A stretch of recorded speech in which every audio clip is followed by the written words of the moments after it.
현재 전 세계 엘리트들이 전부 모인 자리에서 행해진 충격적인 연설이 공개되어 전 세계가 경악에 빠진 상황입니다. 연설을 했던 미국 최고의 공과대학교 MIT의 저명한 교수는 한국은 5년 내로 전 세계 판도를 완전히 뒤집게 된다는 파격적인 주장을 했고, 그의 논리에 모든 엘리트들은 꿀먹은 벙어리가 되었다고 하는데요.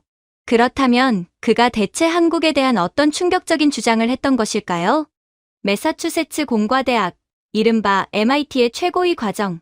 세미나실은 언제나처럼 오만함과 확신으로 가득 차 있었습니다. 이곳에 모인 학생들은 단순한 수재가 아닙니다. 월스트리트의 거대 자본을 주무르는 금융 가문의 후계자, 실리콘밸리의 전도유망한 유니콘 기업, 창업자, 혹은 강대국 고위 관료들의 자제들로서 자신들이 이 세상의 거대한 톱니바퀴를 직접 돌리고 있다는 지독한 선민의식에 찌들어 있는 자들이었지요. 저는 강단에 기대어 서서 그들의 오만한 눈빛을 조용히 응시하고 있었습니다. 수업이 한창 무르익을 무렵이었습니다. 실리콘밸리 출신의 전형적인 테크브로 복장을 한 백인 유학생, 마이클이 삐딱하게 앉은 채로 손을 번쩍 들더니 정적을 깼습니다. 교수님, 까놓고 말해서 우리 미국이 반도체 설계도랑 핵심 장비 지원을 뚝 끊어버리면 한국은 당장 구석기 시대로 돌아가는 빈 껍데기 국가 아닙니까? 마이클의 도발적이고 무례한 질문이 떨어지자마자 강의실 뒤편에 앉아있던 중국 유학생들 무리에서 킥킥거리는 조소가 터져 나왔습니다. 마이클은 기다렸다는 듯이 자신의 최고급 태블릿을 조작해 강의실 전면의 거대한 대형 스크린에 화려한 그래프들을 띄웠습니다. 시가총액 3조 달러를 가볍게 넘나드는 엔비디아와 애플의 압도적인 우상향 곡선, 그리고 그 아래에 철저히 종속된 듯이 묘사된 아시아, 제조 국가들의 공급망 데이터였습니다. 그는 자리에서 일어나 마치 세상을 다 가진 듯한 거만한 미소를 지으며 말을 이었습니다. 결국 세상의 두뇌는 미국이 지배합니다. 한국이요. 그저 우리가 던져주는 정밀한 설계도로 땀 흘려 물건이나 찍어내기만 하는 거대한 하청 공장이죠. 우리가 지적 재산권을 쥐고 있는 한 주도권은 영원히 우리 미국에게 있습니다. 수틀리면 언제든 대만이나 인도 혹은 인건비 싼 동남아시아로 하청업체를 갈아치우면 그만입니다. 한국이 아무리 발버둥 쳐봐야 결국 미국의 거대한 손바닥 아니라는 건 부정할 수 없는 수학적 팩트 아닙니까? 중국 학생들은 마이클의 말에 격하게 고개를 끄덕였고, 유럽에서 온 학생들도 마이클의 거침없는 논리에 동조하는 듯한 우월감 섞인 표정을 지었습니다. 그들의 머릿속에서 한국은 그저 미국이라는 거대한 천재적인 뇌의 명령을 받아 움직이는 수동적인 손발에 불과했던 것입니다. 저는 쓰고 있던 안경을 천천히 벗어 교탁 위에 소리 나게 내려놓았습니다. 그리고 헛웃음을 참지 못하고 짧게 실소를 터뜨리며 마이클을 똑바로 쳐다보았습니다. 마이클, 넌 똑똑한 바보야. 세상이 그 알량한 엑셀표 안에서만 돌아가는 줄 아나 본데 참 순진하네. 순간 강의실의 공기가 차갑게 얼어붙었습니다. 학생들은 제가 이렇게 직설적인 말로 나올 줄은 예상하지 못한 눈치였습니다. 저는 메인 컨트롤 패널을 조작해 강의실의 조명을 완전히 꺼버렸습니다. 칠흑 같은 어둠 속에서 오직 메인 스크린만이 섬뜩한 붉은 빛을 뿜어내기 시작했습니다. 저는 과거 펜타곤 고문 시절 기밀로 다루었던 2026년 오퍼레이션 다크 윈터, 즉 미국 전역 블랙아웃 시뮬레이션을 가동했습니다. 스크린 속 미국 지도가 나타나더니 버지니아와 텍사스에 밀집해 있는 거대한 AI 데이터 센터들이 일제히 붉은색 경고등을 요란하게 뿜어내기 시작했습니다. 이내 찢어지는 듯한 경고음과 함께 미국 대륙 전체의 불빛이 동부 뉴욕에서부터 서부 캘리포니아까지 도미노처럼 무참히 꺼져내렸습니다. 병원의 생명 유지 장치가 멈추고 금융 인프라가 마비되며 마이클이 그토록 찬양하던 구글과 아마존, 메타의 거대한 서버들이 새까만 고철 덩어리로 전락하는 끔찍한 모습이 적나라하게 연출되었습니다. 숨소리조차 들리지 않는 정적 속에서 저는 낮고 차가운 목소리로 팩트를 꽂아 넣기 시작했습니다. 잘 들어라. AI의 연산력이 10배 늘어나면 그 인공지능이 집어삼키는 전기도 정확히 10배가 늘어난다. 너희들 혹시 전기 없이 돌아가는 챗GPT 본 적 있어? 니들이 실리콘밸리의 그 호화로운 에어컨 빵빵한 사무실에서 설계한 그 잘난 뇌세포들. 즉 전기가 안 통하면 그냥 무거운 쇳덩어리 쓰레기일 뿐이야.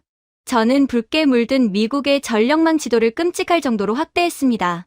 거미줄처럼 얽혀 있지만 곳곳이 끊어지고 병들어 있는 흡사 괴사 직전의 핏줄 같은 모습이었습니다. 지금 미국 전력망의 70%는 지어진 지 50년이 훌쩍 넘은 낡아빠진 유물이다. 너희의 그 위대하고 똑똑한 AI가 빨아들이는 괴물 같은 전기를 감당하려면 지금 당장 미국 전역에 수백 톤짜리 초고압 변압기를 수천 개 단위로 갈아 끼워야 해. 혈관이 다 썩어 문드러져서 터지기 직전인데 뇌만 똑똑해지면 뭐 할 건데? 뇌졸중으로 쓰러져서 거품 물뿐이지. 마이클이 당황한 듯 마른 침을 삼키며 더듬거리며 반박했습니다. 돈이 산처럼 넘쳐나는 빅테크 기업들이 그깟 변압기, 쇳덩어리 하나 못 사겠냐며 아마존에서 클릭 한 번으로 주문하듯 돈으로 해결하면 된다는 억지 논리였습니다. 저는 다시 한번 교실이 울리도록 차갑게 비웃어 주었습니다.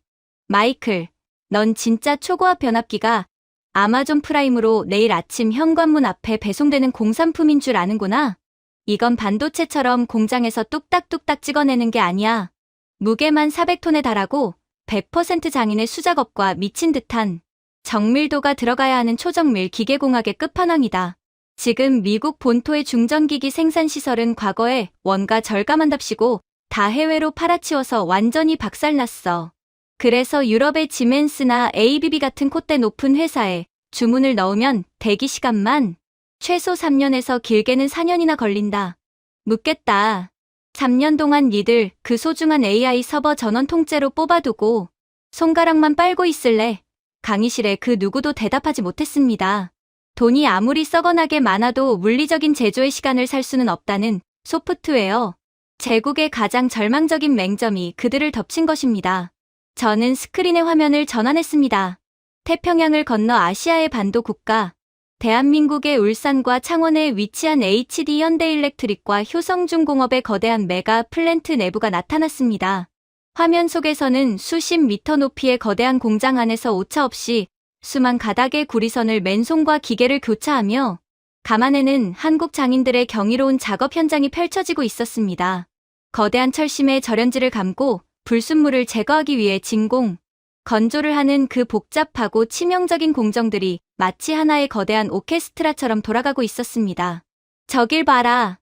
유럽과 미국이 3년이나 걸린다고 두 손 두 발 다 든 저 거대한 쇳덩어리를 단 몇 개월 만에 완벽한 불량률 제로로 찍어내서 태평양 건너 미국 땅 한복판에 꽂아주는 전 세계의 유일한 나라. 그게 바로 대한민국이야. 강의실 곳곳에서 믿을 수 없다는 낮은 탄성이 흘러나왔습니다. 4년 걸릴 일을 몇 개월로 단축시킨다는 것은 그들의 상식으로는 불가능한 물리 법칙의 위배처럼 보였으니까요. 하지만 이것은 그저 시작에 불과했습니다. 한국이 진짜 소름 끼치는 이유는 단순히 무거운 쇳덩어리를 빨리 조립하는 손재주 때문만이 아니었습니다. 저는 화면에 복잡한 신경망처럼 얽혀있는 한국의 AI 융합 전력망 시스템의 구조도를 띄웠습니다. 마이클, 너희 미국 텍사스에 기록적인 한파가 닥쳤을 때 전력망이 연쇄적으로 붕괴해서 사람들이 자기 집 거실에서 얼어 죽었던 참사를 기억할 거다. 민영화된 전력망들이 서로 데이터를 주고받지 못하고 각자 도생하다가 터져버린 비극이었지. 하지만 한국은 차원이 달라. 그들은 단순히 변압기라는 무식한 하드웨어만 파는 게 아니야. 한국의 에너지 인프라는 국가 전체가 거대한 하나의 AI 유기체처럼 살아 숨쉰다. 저는 한국전력공사와 민간 기업들이 합작하여 만든 지능형 전력망, 즉 스마트 그리드의 실시간 데이터를 스크린에 가득 띄웠습니다. 수많은 데이터가 빛의 속도로 오가며 국토 전체를 통제하고 있었습니다. 이게 바로 한국의 AI가 결합된 전력망 기술이야.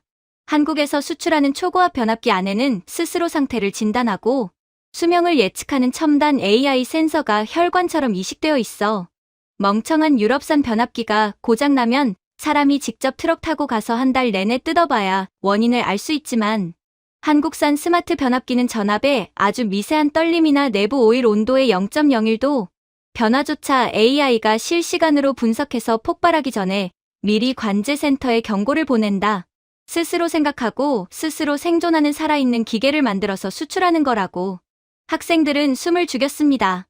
유럽의 낡은 에너지 기술로는 감히 상상조차 할 수 없는 차원이 다른 진화였기 때문입니다. 소프트웨어 강국이라 자부하던 미국 학생들도 하드웨어와 AI가 완벽하게 결합된 한국의 인프라 앞에서는 압도당할 수밖에 없었습니다. 어디 그뿐인 줄 알아? 한국은 아예 국가 단위의 전력 수요를 AI가 머리 꼭대기에서 예측한다.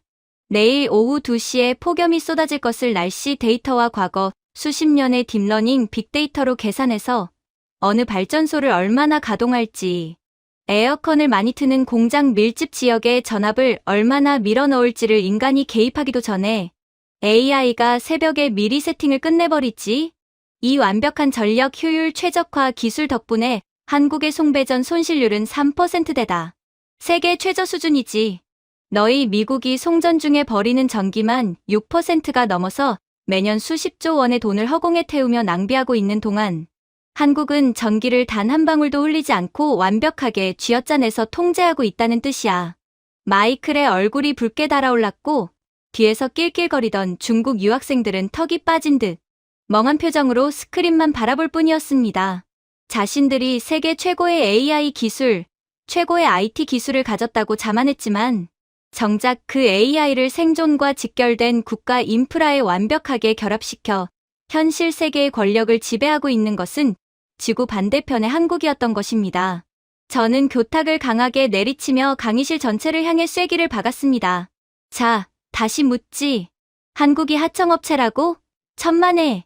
지금 실리콘밸리의 콧대 높은 빅테크 CEO들이 자기 전용기를 타고 한국의 울산으로 날아가서 작업복 입은 변압기 공장장한테 제발 우리 데이터 센터에 들어갈 물건 좀 먼저 빼달라고 줄 서서 번호표를 뽑고 읍소하는 게 지금 너희들이 마주한 냉혹한 현실이야. 아무리 100조 원을 가진 억만장자라도 전기가 끊기면 그날로 파산이니까. 제 목소리는 강의실 구석구석을 찌르듯 울려 퍼졌습니다. 이게 바로 진짜 패권의 이동이다. 한국이 변압기 수출 밸브를 잠그거나 납기를 일부러 지연시키는 순간 너희가 자랑하는 미국의 그 화려한 인공지능 제국은 숨통이 끊어져서 그대로 심장마비로 즉사하는 거다. 한국은 조용히 미소 지으며 너희 미국이라는 거대한 괴물의 목줄을, 그것도 생명줄인 전력망이라는 강철 밧줄로 단단히 틀어진 채 통제하고 있는 거라고. 이게 어딜 봐서 니들이 말하는 껍데기 하청 국가의 모습이지. 강의실은 쥐 죽은 듯 고요해졌습니다. 오만방자했던 세계 최고의 수재들이 비로소 자신들의 얄팍한 코딩 지식이 현실의 거대한 강철과 시스템 앞에서 얼마나 초라하고 무력한지 뼈저리게 깨닫고 있었습니다. 서구 사회가 에어컨 나오는 사무실에 앉아 화이트 칼라의 망상에 빠져 제조업을 등한시하고 더러운 일이라며 기피할 때 한국은 그들이 절대 버릴 수 없는 생존의 밑바닥을 완벽하게 장악해버린 것입니다. 한국의 압도적인 모습 앞에 강의실은 깊고 무거운 침묵에 잠겨 있었습니다. 하지만 이 강의실에 모인 강대국의 엘리트들이 모든 분야에서 순순히 패배를 인정하고 고개를 숙일 리는 없었습니다. 특히 국가의 존망이 걸린 최후의 보루, 즉 군사력과 방위산업에서만큼은 서구권의 콧대가 대기권을 뚫을 듯 높았으니까요. 물류망은 내주었을지언정 전쟁터의 룰은 자신들이 정한다는 굳건한 오만함이 그들의 피 속에 흐르고 있었습니다. 이번에는 강의실 맨 앞줄에 나란히 앉아있던 2명의 학생이 동시에 자세를 고쳐 앉으며 저를 향해 아주 날선 눈빛을 보내왔습니다. 전차 군단의 후예를 자처하며 독일의 기계공학과 묵직한 장갑차에 엄청난 자부심을 가진 독일 유학생 슈미트, 그리고 미국 펜타곤 고위 장성의 아들이자 미국의 압도적인 항공모함과 군사 패권을 종교처럼 맹신하는 미국 유학생 스미스였습니다. 이 둘은 마치 약속이라도 한 듯 서로 비릿한 눈빛을 교환하더니 스미스가 먼저 팔짱을 낀 채 입을 열었습니다. 교수님, 한국의 항만 로봇 기술은 확실히 놀랍습니다. 인정하죠. 그리고 최근 한국 방산, 이른바 K방산이 국제 무기 시장에서 좀 팔리고 있다는 뉴스도 잘 알고 있습니다. 하지만 무역 상자를 나르는 것과 실제 피가 튀는 전쟁은 근본적으로 차원이 다릅니다.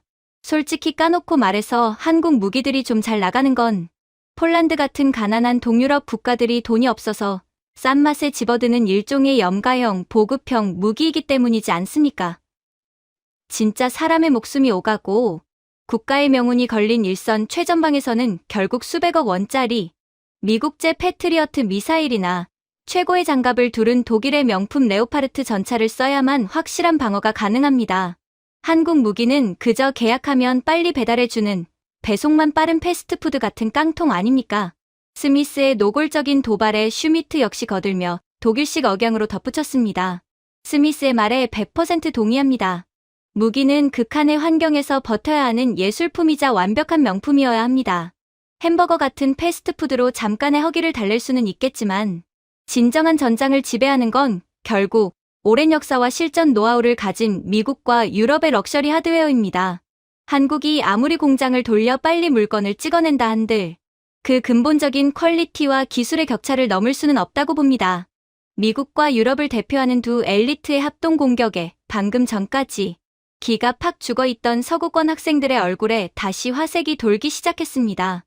아무리 첨단 기술이 발전해도 방산만큼은 자신들의 고유한 성역이라는 굳건한 믿음이 있었던 것입니다.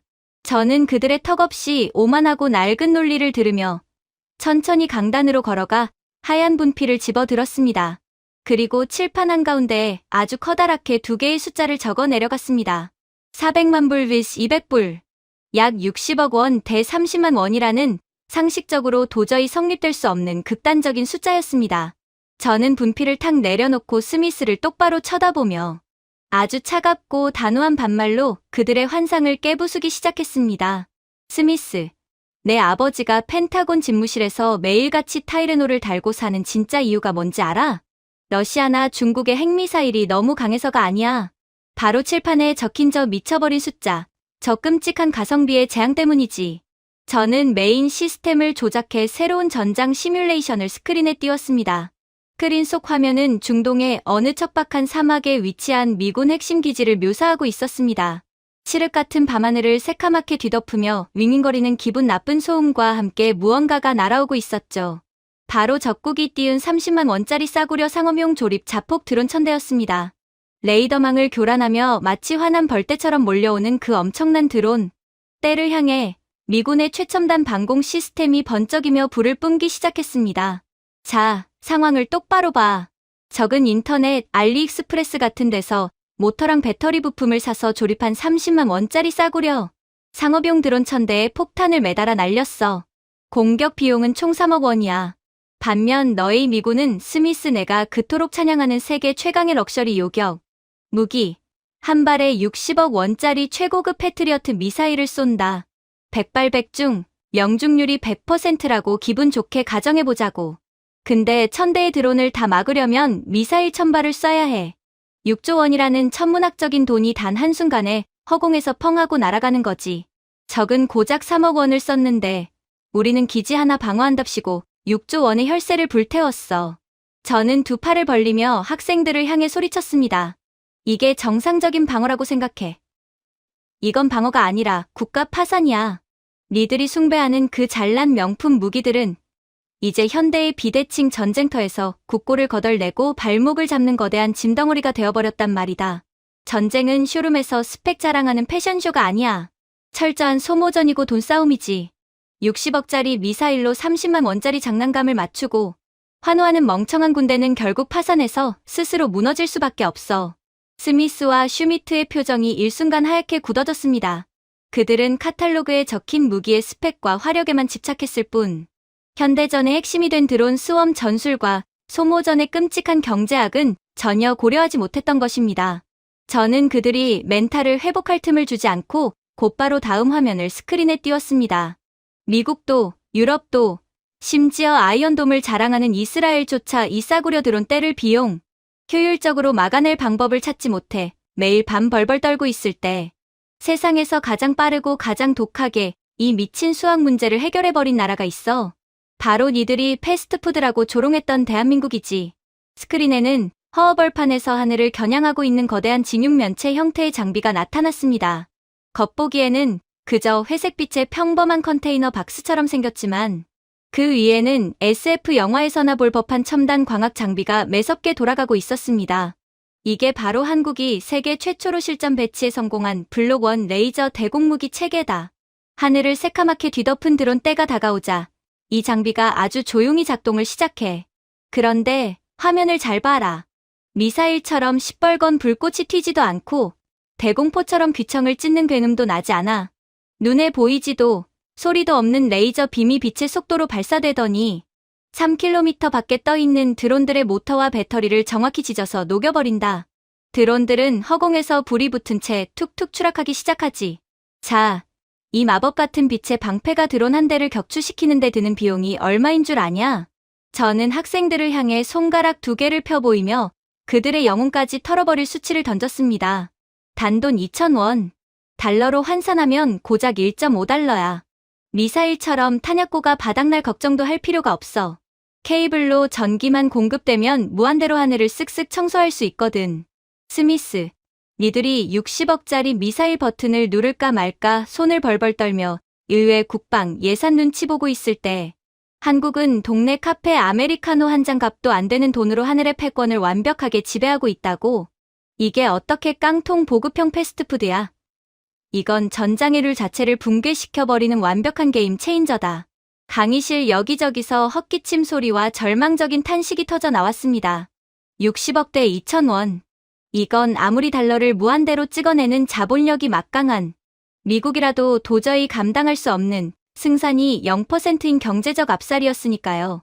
하지만 제가 진정으로 그들에게 해주고 싶은 이야기는 이 레이저의 발사 비용 따위가 아니었습니다.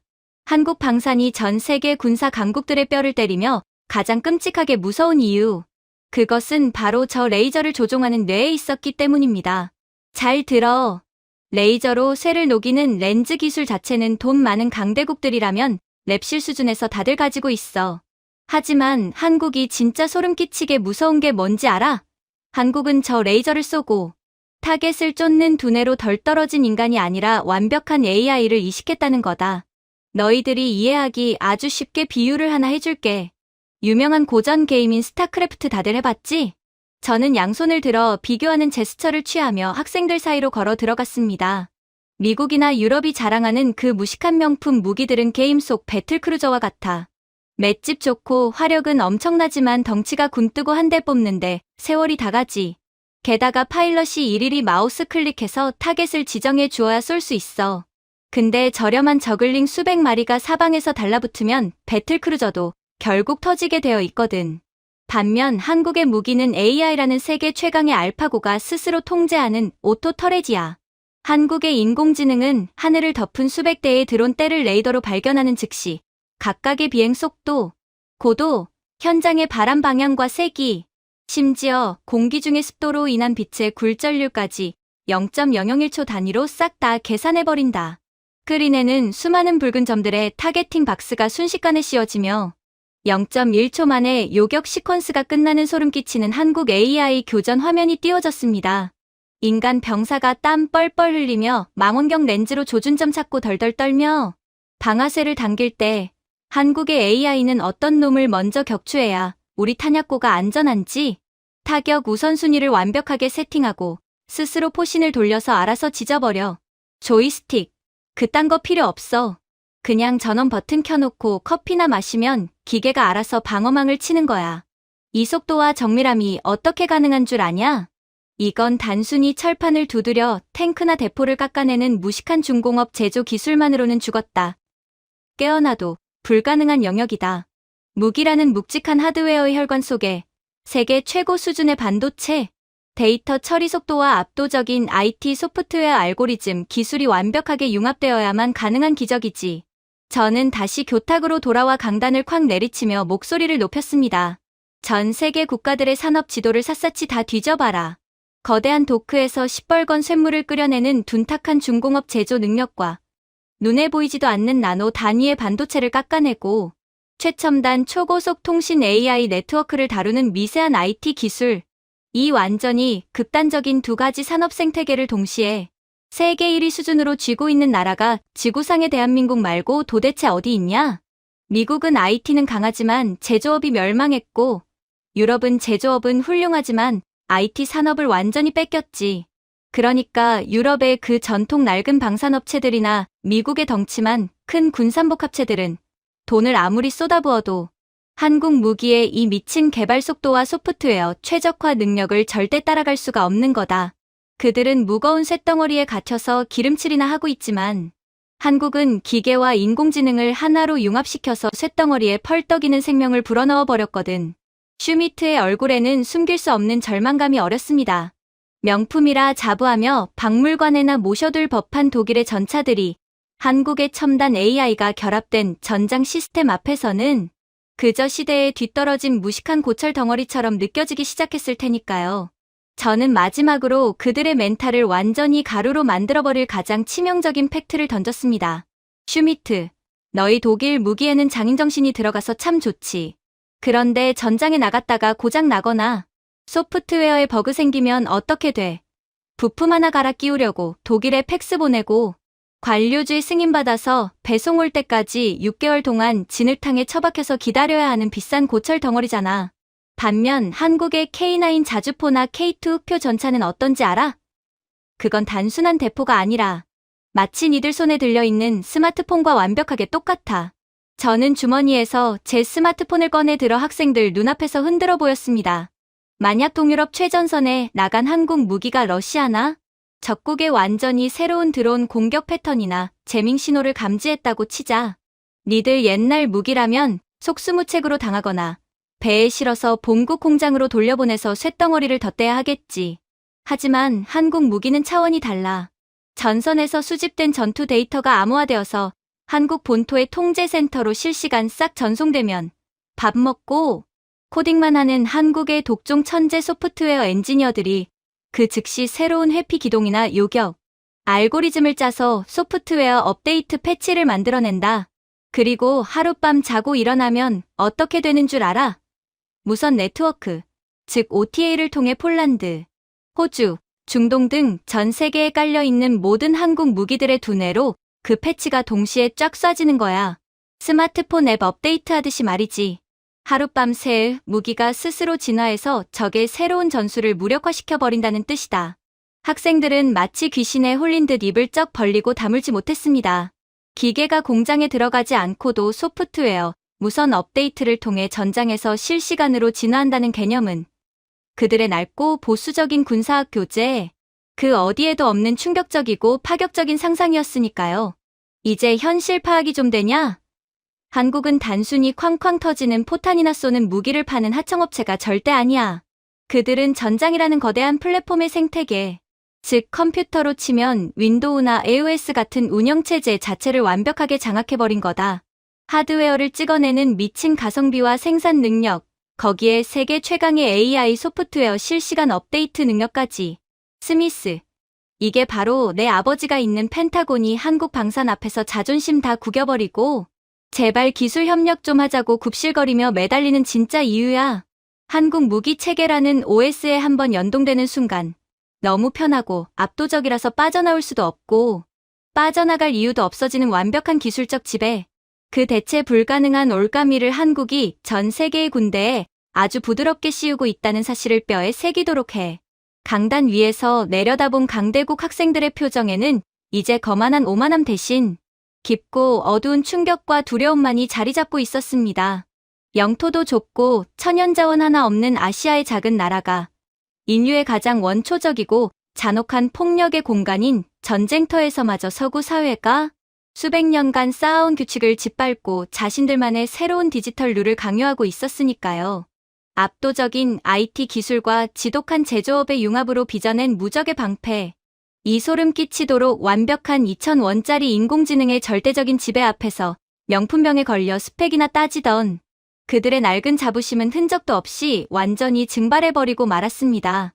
하지만 아직도 이러한 한국이 전 세계를 지배하는 현실을 인정하고 싶어하지 않는 학생이 있었습니다. 그건 바로 중국 유학생 왕이었죠. 그는 앉아있던 의자마저 뒤로 거칠게 걷어차며 자리에서 일어났습니다. 마치 벼랑 끝으로 몰린 들짐승이 마지막 썩은 동아줄이라도 잡으려는 듯한 절박하고도 분노에 찬 몸짓이었죠. 심지어 왕 혼자가 아니었습니다. 평소 중국의 막대한 자본과 인프라 투자에 기대어 살며 중국몽을 꾸던 남미와 아프리카 출신의 유학생들도 왕의 편을 들며 불만스럽게 웅성거리기 시작했습니다. 왕은 씩씩거리며 자신의 최고급 태블릿을 다시 거칠게 조작하더니 강의실 메인 스크린에 중국이 전 세계 히토류, 리튬, 흑연을 장악하고 있는 시뻘건 매장량 지도를 가득 띄웠습니다. 그리고는 비릿하고 오만한 썩소를 지으며 저를 향해 소리쳤습니다. 교수님, 한국 기술 좋은 거 이제 확실히 알겠습니다. 기계도 기가 막히게 잘 만드네요. 근데 말이죠. 그 잘난 한국 땅 파면 도대체 뭐 나옵니까? 굴러다니는 돌멩이 말고 뭐 1g이라도 더 나와요? 배터리든 반도체든, 심지어 그 대단한 스마트폰이든 결국 그걸 만들어내는 가장 밑바닥. 원재료인 핵심 광물은 우리 중국이 전 세계에서 꽉 쥐고 있습니다. 우리가 내일 아침 당장 자원 수출 수도꼭지 딱 잠그고 광물 안 보내주면 한국의 그 잘난 최첨단 AI 공장들 어떻게 됩니까? 길어야 일주일 안에 싹 다 멈추고 거대한 깡통 고철 덩어리 되는 거 아닙니까? 밥 지을 쌀이 한 톨도 없는데 밥 짓는 가마솥이 아무리 최첨단이면 뭐하냔 말입니다. 왕의 핏대 선 외침의 강의실 한편에서 다시 노골적인 환호와 비웃음이 터져 나왔습니다. 자원 무기화. 그것은 중국이 강대국들에게 위협을 가하거나 외교적 마찰이 있을 때마다 전가의 보도처럼 휘두르던 무식하지만 꽤나 치명적인 무기였으니까요. 기술이 아무리 뛰어나도 원자재가 없으면 결국 공장에 전원을 꺼야 한다는 지극히 1차원적이고 원초적인 논리. 그들은 압도적인 자원의 힘이 기술의 우위를 단숨에 짓눌러버릴 수 있다고 굳게 믿고 있었습니다. 저는 턱을 괴고 씩씩거리는 왕을 한심하다는 듯 쳐다보며 입꼬리를 올려 어이없는 헛웃음을 지어주었습니다. 그리고 강단을 툭툭 치며 아주 차갑고 날선 반말로 그의 알량한 환상을 짓밟기 시작했습니다. 왕, 너희가 쌀을 안 팔면 한국이 당장 굶어 죽을 것 같아? 단단히 착각하고 있네. 굶어 죽는 건 쌀 안 팔려서 창고에서 썩어 문드러지는 너희들 쪽이야. 왕의 비웃음이 순간적으로 멈칫했습니다. 저는 즉각 메인 시스템을 조작하여 중국이 전 세계를 상대로 히토류와 리튬 같은 핵심 광물 수출을 100% 철저하게 통제하는 극단적인 자원 전쟁 시나리오를 스크린에 가동했습니다. 시뮬레이션이 시작되자 왕의 얄팍한 예상대로라면 전 세계 공급망이 패닉에 빠지고 한국의 공장들이 줄줄이 셧다운 되어야만 했습니다. 하지만 스크린이 뱉어낸 결과는 그들의 상상을 완전히 벗어난 반대였습니다. 스크린 속 한국의 첨단 배터리 공장과 반도체 팹들은 아무 일도 없다는 듯 여전히 불을 뿜으며 100% 가동률을 자랑하고 있었고 최첨단 전기차와 IT 기기 수출은 끊임없이 바다를 건너고 있었습니다. 반면 중국 본토의 상황은 그야말로 끔찍한 지옥이었습니다. 전 세계로 광물을 팔아먹던 중국의 거대한 광산. 기업들은 수출길이 완전히 막혀 산더미 같은 재고를 끌어안고 줄도산하기 시작했고 하루아침에 일자리를 잃은 수백만 명의 농민공들이 거리에 나앉아 폭동을 일으키는 충격적인 결과가 나타난 것입니다. 어때? 숫자가 보여주는 현실이 니들 상상이랑 많이 다르지? 도대체 어떻게 된 일인지 궁금할 거야. 니들이 19세기 셈법으로 남의 나라 땅이나 파먹으며 흘장난하고 있을 때 한국이 어떻게 그 자원판 자체를 엎어버렸는지 내 두 눈으로 똑똑히 보여주지. 저는 스크린의 시뮬레이션 화면을 끄고 이번에는 중국 현지의 끔찍하고 처참한 광물 정제 현장 고발 영상을 띄웠습니다. 자, 스크린 똑바로 봐.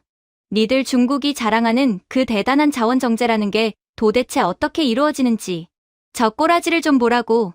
방진 마스크도 제대로 안 쓴 인부들이 맨손으로 유독한 맹독성 황산을 들이붓고 있지. 산에 무식하게 다이너마이트로 구멍을 뚫어서 광물을 캐낸 다음 거기서 나온 맹독성 폐수를 강물에 그냥 시원하게 들이붓고 있잖아. 땅에 묻힌 자원을 저렇게 무식하게 파내서 자연을 박살내는 수준이 딱 19세기 원시인들이 산 깎아먹는 야만적인 수준에 머물러 있는 거야. 게다가 불순물이 워낙 떡칠이 되어 있어서 수율, 즉 쓸만한 진짜 광물을 뽑아내는 효율은 처참하기 짝이 없지. 절반 이상은 그냥 독성 쓰레기로 버려지고 있잖아. 이게 니들이 전 세계를 향해 협박하는 그 알량한 자원 무기의 진짜 썩어빠진 실체다. 유럽과 미국의 학생들은 스크린 속 중국 광산의 원시적이고 열악한 노동 환경과 끔찍한 환경, 파괴 모습에 입을 틀어막으며 경악을 금치 못했습니다. 친환경과 효율, ESG를 목숨처럼 중시하는 서구의 엄격한 기준에서는 도저히 용납될 수 없는 마치 지옥도와 같은 끔찍한 광경이었기 때문입니다. 저는 숨 돌릴 틈도 주지 않고 곧바로 스크린의 화면을 완전히 다른 세상으로 전환시켰습니다. 그럼 이제 한국이 어떻게 니들의 그 더럽고 야만적인 자원 무기를 완벽한 무용지물로 만들어버렸는지 보여줄게. 꽉 잡아라. 스크린에는 흙먼지가 날리고 폐수가 흐르는 끔찍한 광산이 아니라 마치 반도체 클릴룸을 연상케 하는 눈부시게 깨끗하고 거대한 최첨단 화학 공장 내부가 나타났습니다. 바로 한국의 에코프로나 성일하이텍 같은 혁신적인 기업들이 운영하는 폐배터리 리사이클링, 이른바 도시 광산의 심장부였습니다. 왕, 귀 열고 똑똑히 들어. 한국은 이제 미련하게 남의 나라 땅바닥 안 파. 니들이 타다가 버린, 혹은 전 세계가 쓰고 내다 버린 전기차 배터리 쓰레기통을 뒤지지. 쉽게 말해서 그냥 재활용이야. 그런데 이 재활용의 기술적 수준이 니들의 얄팍한 상상력을 완전히 초월해버린다. 수명을 다한 그 거대하고 위험한 쇳덩어리 배터리를 한국만의 특수한 파쇄 기술로 아주 미세한 가루, 즉 블랙 파우더로 갈아버려. 그리고 이 검은 가루를 한국 특유의 소름 끼치도록 정밀한 용매 추출 화학 공정에 집어넣는 거야. 그 결과가 어떨 것 같아? 저는 강단으로 걸어가 칠판에 아주 큼지막하게 99.9%라는 숫자를 꾹꾹 눌러 적었습니다. 불순물 제로에 가까운 순도 99.9%의 최고급 배터리용 하이니켈, 리튬, 코발트가 폭포수처럼 쏟아져 나온다. 니들이 흙구덩이 파서 캐내는 자연 광산의 원석보다 오히려 쓰레기장에서 주워다 뽑아내는 이 도시, 광산의 자원 농도가 수십 배는 더 높고 완벽하게 순수하다는 뜻이야. 완전히 끝장난 폐허의 쓰레기 더미에서 가장 비싼 황금을 캐내는 완벽한 디지털 연금술이 탄생한 거지. 왕은 헛바람을 들이켜며 뒷걸음질을 쳤습니다. 다 쓴 쓰레기에서 순도 99.9%의 핵심 광물을 새 것처럼 뽑아낸다는 건 자원을 가진 자가 왕이라는 지정학적 자원 패권의 공식을 근본적으로 뒤흔들어버리는 충격적인 팩트였으니까요. 하지만 한국의 기술력은 단순히 믹서기에 넣고 갈아서 화학약품을 잘 섞는 단순한 수준에 머물지 않았습니다. 이게 왜 니들 나라에서는 돈을 아무리 쏟아부어도 죽었다, 깨어나도 불가능한 기술인지 알아? 세상에 굴러다니는 전기차 배터리는 다 똑같지 않아. 테슬라 다르고 포르쉐 다르고 니들 짝퉁 중국 자동차 배터리 다 화학 성분비가 천차만별이란 뜻이지. 하루에도 수만 개의 썩은 쓰레기 배터리가 쏟아져 들어오는데 이걸 니들처럼 사람이 일일이 뜯어서 화학 성분을 눈으로 분류한다고? 100년이 걸려도 불가능해. 저는 스크린에 복잡한 컨베이어 벨트와 수천 개의 렌즈, 센서들이 얽혀있는 공정의 핵심부를 아주 줌인하여 확대해 보여주었습니다. 한국은 이 복잡하고 위험한 재활용 공정 전체에 세계 최고 수준의 AI 통제망을 싹 깔아버렸어.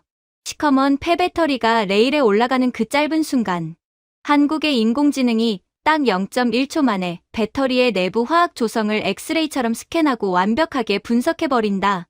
그리고 그 미세한 성분비에 정확히 딱 맞는 맞춤형 정제 용액을 핀셋처럼 아주 정확하게 분사해서 찌꺼기 하나 남기지 않고 완벽하게 핵심 광물만 싹 발라내는 거야. 전 세계의 더러운 쓰레기를 모아다가 가장 빠르고 완벽한 황금으로 재창조하는 이 압도적인 천재성. 이게 한국이 자원 하나 없이도 전 세계 어디서도 절대 대체 불가능한 국가로 군림하는 소름 끼치는 이유다. 왕은 이제 반박은커녕 다리에 힘이 풀린 듯 스크린만 넋 나간 사람처럼 쳐다보고 있었습니다. 땅에 묻힌 자원만 있으면 무조건 세계 최고라고 믿었던 1차원적이고 낡은 사고방식이 최고급 AI와 극한의 화학공학이 결합된 한국의 압도적인 정제 능력 앞에서 그야말로 산산조각 나버렸기 때문입니다. 왕, 이제 제발 현실 파악 좀 해라. 중국이 알량한 자원 밸브 잠근다고 한국이 무릎 꿇고 싹싹 빌 것 같아. 웃기지 마. 한국은 그냥 전 세계에 버려진 전기차 폐배터리와 굴러다니는 스마트폰을 싹 수거해서 이 거대한 공장에 넣고 이 무한 루프, 즉 완벽하게 닫힌 순환 생태계를 24시간 돌리면 그만이야. 니들이 무식하게 파내는 땅속 자원은 언젠가 바닥이 나서 끝이 나겠지만 한국이 지능으로 만들어낸 이 디지털 광산은 인류가 전기를 쓰고 배터리를 버리는 한 절대 마르지 않는 영원한 옹달샘이 된 거라고.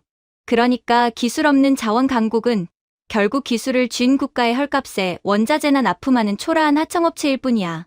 까놓고 말해서 니들이 무기화하겠다고 쥐고 흔드는 그 광물들, 기술의 정점에 있는 한국이 안 사주면 도대체 지구상 어느 나라에 누구한테 팔 건데? 니들 창고에서 썩어가는 거 구경이나 할래? 제 말이 끝나는 순간 왕은 마치 보이지 않는 거대한 망치에 머리를 얻어맞은 사람처럼 다리가 풀리며 자리에 털썩 주저앉았습니다. 무적의 무기라고 굳게 믿었던 자원 패권조차 한국의 미친 재활용 기술력 앞에서는 완벽하게 무력화된다는 사실. 아니, 오히려 한국을 건드리면 자신들의 광산, 경제가 박살난다는 그 끔찍한 진실을 정통으로 마주했기 때문입니다.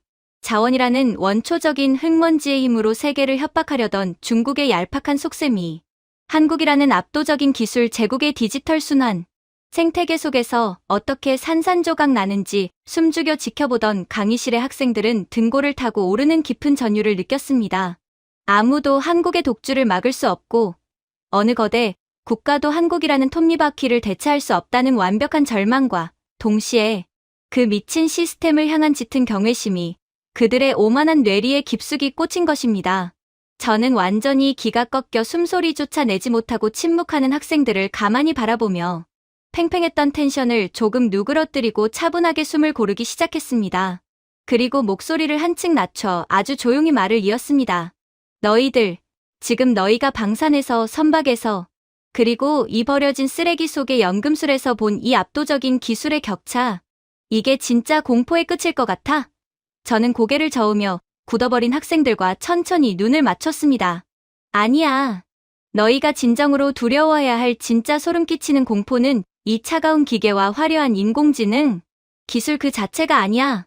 뻗을 영토도 좁고 땅 파봐야 진짜 쓸모없는 돌멩이밖에 나오지 않는 그 지독한 결핍 속에서 남들이 거들떠보지도 않고 버린 쓰레기 하나라도 기어코 주워다가 99.9%의 순도로 쥐어짜내지 않으면 직성이 풀리지 않는 이 나라.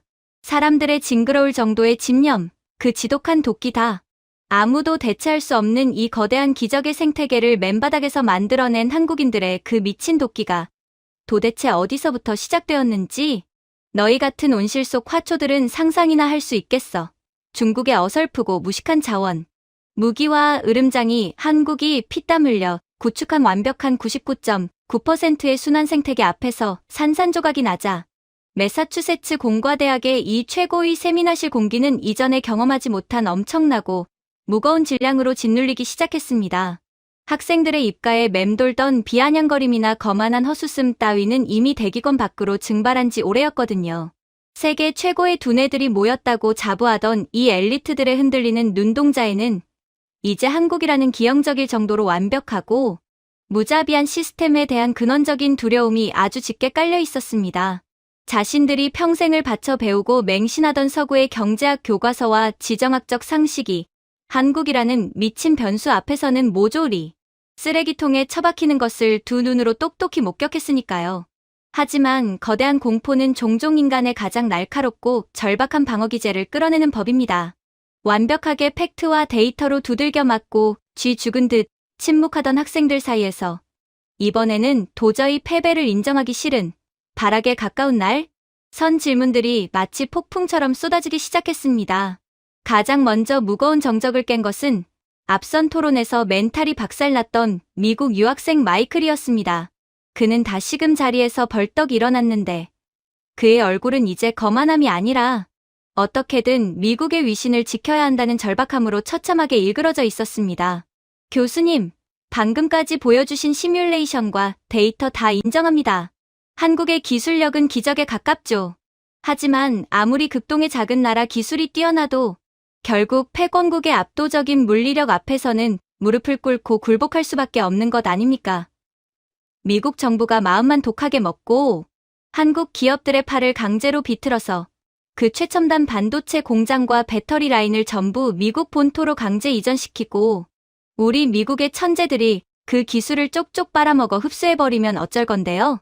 강대국이 국가 안보를 핑계로 깡패처럼 나오면 결국 한국은 알맹이를 다 뺏기고 껍데기만 남는 비참한 하청 국가로 전락하는 거 아닙니까?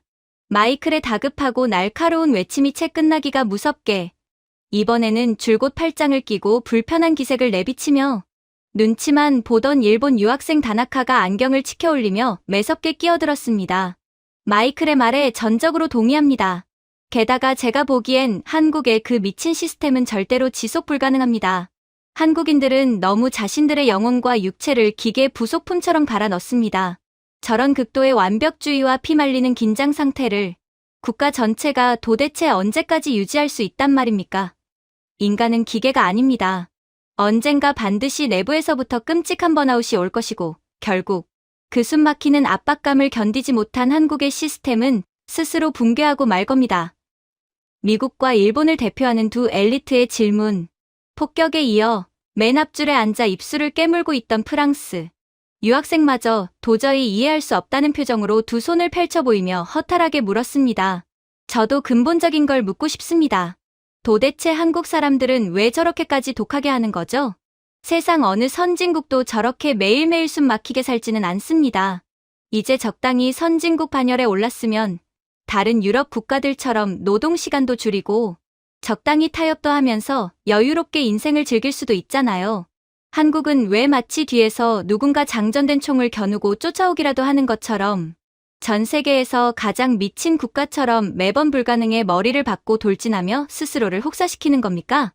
강대국의 물리력에 의한 기술 강탈, 인간의 한계를 넘어서는 내부 번아웃에 의한 붕괴, 그리고 도대체 왜 그렇게까지 피를 토하며 독하게 사느냐는 근원적인 의문까지. 그것은 이 오만한 천재들이 자신들의 알량한 자존심을 지키고 한국을 어떻게든 깎아내리기 위해 던질 수 있는 마지막이자 가장 예리한 창이었습니다. 강의실의 모든 시선이 칠판 앞에 선 저의 입술로 일제히 쏠렸습니다. 저는 천천히 강단 위를 걸으며 헐떡이는 마이클, 다나카, 그리고 프랑스 학생의 흔들리는 눈빛을 하나하나 쳐다보았습니다. 그리고 아주 낮고 차분한, 그러나 뼈를 산산조각 내버릴 묵직하고 서늘한 반말로 입을 열었습니다.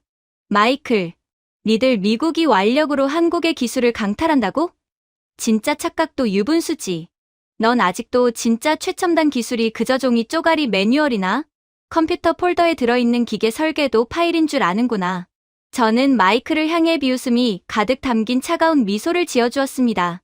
지금 당장 너희 미국 본토 텍사스나 애리조나에 짓고 있는 반도체 공장들 상황이 어떤지 경제 뉴스 안 보냐? 미국 정부가 천문학적인 보조금 돈다발을 쥐어주며 반도체 라인을 자국 땅에 지어달라고 깡패처럼 으름장을 놔서 공장을 세우긴 세웠어. 그런데 막상 기계 전원 켜고 돌려보니 수율, 즉 합격품이 나오는 비율이 어떻게 됐는지 알아? 그야말로 처참하게 개박살이 났어. 똑같은 네덜란드제 최첨단 장비를 들여놓고 완벽하게 똑같은 도면으로 돌리는데도 한국 본토에서는 쏟아져 나오는 그 반짝이는 완벽한 칩들이 니들 미국 땅에서는 절반 이상이 쓰레기 불량품으로 변해서 나온다고. 마이클의 파란 눈동자가 당황으로 심하게 흔들렸습니다. 자신의 조국이 그토록 무능할 리 없다는 부정의 눈빛이었죠. 저는 그의 환상을 가차없이 짓밟았습니다. 이유가 뭔지 똑똑히 가르쳐주지. 한국의 진짜 기술은 단순히 매뉴얼에 잉크로 적힌 활자가 아니기 때문이다. 나노 단위의 반도체 공정에서 불량률 0.001%에 미치도록 거대한 벽을 넘으려면 온도, 습도, 진동 같은 수만 가지 미세한 변수를 사람이 직접 통제해야 해. 한국의 엔지니어들은 기계가 뱉어내는 그 미세한 오차 하나를 잡으려고 며칠 밤낮을 집에 가지도 않아. 하얀 방진복을 입은 채 윙윙거리는 기계 옆 차가운 바닥에서 종이박스 깔고 새우잠을 자면서 눈에 핏대를 세우고 공정을 튜닝한다. 그 미친 집착과 징그러울 정도의 결벽증이 하나하나 모여서 수율이라는 기적의 마법을 기어코 완성해내는 거야. 그런데 너희 미국 엔지니어들은 어때? 퇴근 시간. 오후 5시 땡 치면 공장에 불이 나든 기계가 멈추든 칼같이 차키 돌리고 집에 가버리잖아. 주말엔 가족이랑 캠핑 간다고 연락도 안 받지. 그런 나약하고 배부른 정신 상태를 가진 이들 엔지니어들에게 세상에서 제일 완벽한 도면을 쥐어줘봐야 한국이 만들어내는 그 압도적인 생산 속도와 기적의 수율은 죽었다. 깨어나도 절대 흉내 못 내. 저는 교탁을 쾅 내리치며 마이크를 향해 소리쳤습니다. 미국 정부와 펜타곤은 이제야 뼈저리게 깨달은 거야. 한국의 쇳덩어리 하드웨어를 뺏으려 윽박질러봤자 결국 그 차가운 기계에 뜨거운 생명을 불어넣는 한국인들의 소프트웨어, 즉 그들의 지독한 장인정신과 도끼가 없으면 전부 전기만 처먹는 고철 덩어리에 불과하다는 것을 말이야. 기술을 훔치고 싶어. 그럼 니들 미국인들의 그 나태한 영혼부터 한국인들처럼 개조하고 와라. 마이클은 입술을 깨물며 꿀 먹은 벙어리가 되어 자리에 털썩 주저앉았습니다. 돈과 권력, 거대한 영토로 세상의 모든 것을 뺏을 수 있다고 굳게 믿었던 제국의 오만함이 한 국가의 피 속에 흐르는 처절한 헌신 앞에서는 아무런 힘도 쓰지 못한다는 잔혹한 팩트를 깨달은 것입니다. 저는 곧바로 시선을 획 돌려 안경 너머로 겁먹은 눈을 하고 있는 다나카를 노려보았습니다. 다나카, 아까 번아웃이라고 했어. 시스템이 붕괴해. 너희 일본인들이 입버릇처럼 자랑하는 그 모노즈쿠리, 장인정신이라는 건 참 아름답고 낭만적이지. 스시 하나 쥐는데 평생을 바치고 가업을 잇는 걸 명예로 아니까. 하지만 한국은 차원이 달라. 한국인들에게 압도적인 기술 혁신은 개인의 고상한 수양이나 우아한 명예 따위가 아니야. 그건 바로 국가의 생존 그 자체를 의미한다. 뻗어나갈 영토도 좁고 천연자원은 먼지 한 톨 없고 바로 위로는 시도 때도 없이 미사일을 쏴대는 적국과 국경을 맞대고 있는 세계 유일의 분단국가야. 그들은 여기서 단 한 걸음, 아니 1mm라도 뒤처지는 순간 다시 강대국들의 더러운 군합 아래 짓밟히는 놀이개로 전락하고 그 끔찍하고 처참했던 가난의 굴레를 온팡 뒤집어쓰게 된다는 걸 역사라는 피눈물을 통해 뼛속까지, 아니 DNA에 각인한 민족이다. 저는 삿대질하듯 다나카를 향해 손가락을 뻗었습니다. 다나카, 너희처럼 배부르고 등 따신 선진국 온실 속 화초들에게나 번아웃이라는 단어가 무서운 거지. 이 한국 사람들에게 번아웃보다 1000배만 배 더 공포스럽고 무서운 건 바로 내 가족이, 내 자식들이 다시 배를 골고 굶주리는 거다. 생존의 새카만 절벽 끝에서 등을 떠밀리며 죽기 살기로 달리는 사람들에게 번아웃이라는 사치스럽고 나약한 단어 따위는 통하지 않아. 붕괴한다고? 천만에. 그들은 뼈가 부러지면 강철을 덧대서라도 앞으로 기어나가는 괴물들이다. 다나카 역시 얼굴이 하얗게 질린 채 더 이상 아무런 논리도 내세우지 못하고 입을 꾹 다물었습니다. 미국과 일본의 오만한 코를 완벽하게 납작하게 만들어 놓은 뒤 저는 마지막으로 멍하니 서 있는 프랑스 유학생을 바라보았습니다. 그리고 강단 위에서 아주 길고 깊은 한숨을 내쉬었습니다. 도대체 왜 그렇게까지 불가능해 머리를 받고 돌진하며 독하게 사느냐는 그 순진하고도 잔인한 질문에 이제 가장 가슴 먹먹한 대답을 돌려줄 차례였거든요. 저는 말없이 강단의 메인 컨트롤러로 손을 뻗었습니다. 찰칵 하는 소리와 함께 강의실의 모든 차가운 데이터 스크린과 눈부신 조명이 일제히 꺼졌습니다. 칠흑 같은 어둠이 내려앉은 교실, 오직 전면의 거대한 메인 스크린 중앙에 딱 하나의 빛바랜 흑백 사진만이 지지직거리며 천천히 떠올랐습니다. 그것은 앞선 챕터에서 보여주었던 인공지능이나 최첨단 로봇, 우주선 같은 화려한 기술의 모습이 절대 아니었습니다. 1970년대 섭씨 40도를 오르내리는 지옥 같은 독일의 지하 수천 미터 탄광 끄트머리 막장에서 새까만 석탄 가루를 온몸에 뒤집어 쓴 채 땀에 절어 하얀 치아만 간신히 드러내며 서글프게 웃고 있는 한국의 파독 광부들의 모습이었습니다. 그리고 스크린 화면이 서서히 넘어가며 이번에는 섭씨 50도가 훌쩍 넘어 숨조차 쉬기 힘든 펄펄 끓는 중동의 열사, 사막 한가운데서 목에 시커먼 수건을 두르고 소금꽃이 하얗게 핀 작업복을 입은 채 집채만 한 철근을 앙상한 어깨에 짊어지고 있는 깡마른 한국 건설 노동자들의 모습이 나타났습니다. 강의실은 숨소리조차 멈춘 듯 고요했습니다. 화려한 미래 기술의 향연 속에서 갑자기 툭 튀어나온 이 처절하고도 투박한 피땀 어린 과거의 조각들이 잘난 체하던 학생들의 가슴을 거대한 바위처럼 먹먹하게 짓누르기 시작했기 때문입니다. 너희들은 한국의 그 경이로운 기술과 시스템이 어느 날 갑자기 하늘에서 뚝딱하고 떨어지거나 돈 많은 실험실에서 우아하게 만들어진 줄 알았겠지. 하지만 이 화면 똑바로 봐라. 저의 묵직하고 떨리는 그러나 단호한 반말이 어두운 강의실을 울렸습니다. 이 나라의 선배 세대들은 당신들처럼 에어컨 빵빵하게 나오는 명문대 푹신한 의자에 앉아 커피 마시며 여유롭게 경제학 원론이나 읊어대며 자라지 못했어. 참혹한 전쟁으로 온 나라가 잿더미가 되고 전 세계에서 가장 가난해서 먹을 풀뿌리조차 없던 굶주림의 땅. 그 처참한 폐허 속에서 이들은 오직 내 자식들 밥 한 끼 배불리 먹이겠다고, 내 나라에 공장 돌릴 외화 한 푼 벌어오겠다고 인간이 상상할 수 있는 가장 끔찍한 생지옥으로 스스로 걸어 들어갔다. 저는 화면 속 새까만 광부에 지친 눈동자를 가리켰습니다. 지하 1000m, 언제 가스가 터져 무너질지 모르는 캄캄한 막장 속에서 숨을 쉴 때마다 폐에 까만 석탄 가루가 차곡차곡 쌓이는 진폐증을 마셔가며 곡괭이질을 했어. 중동의 모래사막에서는 살같이 타들어가는 폭염 속에서 하루 16시간씩 쓰러질 때까지 시멘트를 바르고 철근을 올렸다. 먹을 것이 없어서 수돗물로 배를 채우고 어린 누이들은 자신의 길고 고운 머리카락을 싹둑 잘라 가발로 만들어 미국에 내다 팔았지. 그렇게 자신의 폐를 갉아먹고 뼈를 깎아내고 목숨을 담보로 번 그 빳빳하고 피 묻은 달러 지폐를 그들은 단 1원도 자신을 위해 쓰지 않고 고스란히 고국으로 가난한 가족들에게 보낸 거야. 질문을 던졌던 프랑스 유학생의 눈시울이 붉어지며 어깨가 조금씩 들썩이는 것이 보였습니다. 다른 학생들도 침을 꿀꺽 삼키며 젖은 눈으로 스크린에서 시선을 떼지 못하고 있었죠. 니들 서양인들은 자아 실현을 위해 일한다고 자랑스럽게 떠들지. 저녁이 있는 삶. 워라벨. 참 좋고 우아하고 배부른 소리다. 하지만 이 사람들은 완전히 달랐어. 자아 실현.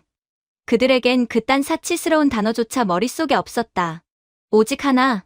내 자식만큼은 절대로 나처럼 무식하게 이 지독한 가난 속에서 남들에게 짓밟히며 살게 하지 않겠다. 그 맹목적이고 처절한 핏빛 사랑, 그 압도적이고 피눈물. 나는 짐승 같은 책임감 하나로 자신의 남은 수명과 찬란했어야 할 청춘을 국가와 가족의 기초를 다지는데 통째로 갈아 넣은 거다. 그들의 찢어진 살점이 너희가 아는 한국의 고속도로가 되고 그들의 피가 한국의 첨단 공장을 돌리는 전기가 된 거라고.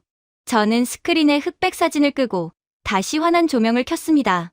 그리고 교탁에서 걸어와 나와 학생들의 붉어진 눈을 하나하나 맞추며 감정을 폭발시켰습니다. 그 피와 땀, 눈물로 얼룩진 폐허의 땅 위에서 밥을 먹고 자라난 자식들이 바로 누군 줄 알아? 그들이 지금 니들이 방금 전까지 경악하며 쳐다보던 전 세계의 반도체 팹을 지배하고 대양을 가르는 AI 선박을 만들며 하늘을 찢는 방산 무기를 호령하는 대한민국의 천재 엔지니어들이 된 거다.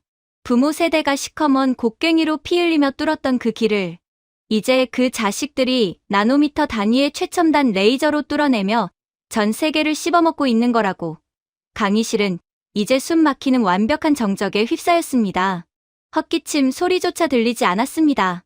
몇몇 학생들은 이미 참지 못하고 뺨 위로 눈물을 뚝뚝 흘리며 훔치고 있었고 한국을 오만하게 깔아뭉개려던 중국의 왕과 일본의 다나카조차 고개를 푹 숙인 채 무겁게 어깨를 떨고 있었습니다. 그들은 비로소 깨달은 것입니다.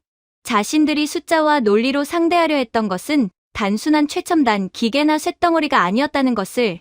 그것은 한 민족이 수십 년간 꾹꾹 눌러 담아온 거대한 생존의 서사이자 감히 타국은 범접조차 할 수 없는 피로 쓰여진 신성한 희생의 결정체였다는 것을 말입니다.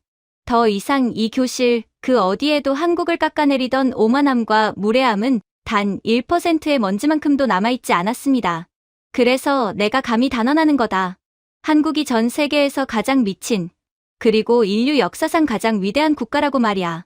너희가 두려워하는 한국산 AI, 레이저 무기, 전기차 배터리 그 차갑고 뾰족한 최첨단 기계들의 껍데기를 벗기고 가장 깊은 곳을 뜯어봐. 그 안에는 그저 차가운 쇳덩어리나 복잡한 알고리즘이 들어있는 게 아니야. 어떤 끔찍한 위기가 닥쳐도 내 가족을, 내 조국을 지켜내겠다는 인류 역사상 가장 원초적이고 가장 뜨거운 심장이 거대한 엔진처럼 펄떡이며 뛰고 있거든. 저는 교탁 위에 놓여있던 서류와 안경을 천천히 챙겨 들었습니다. 오늘 이 오만한 천재들에게 제가 해줄 수 있는 팩트, 폭격과 영혼의 참교육은 이것으로 완벽하게 끝이 났으니까요. 저는 강의실 문을 향해 걸음을 옮기다 말고 마지막으로 뒤를 돌아보며 그들의 영혼에 평생 지워지지 않을 묵직한 한마디를 던졌습니다. 그러니 명심해라.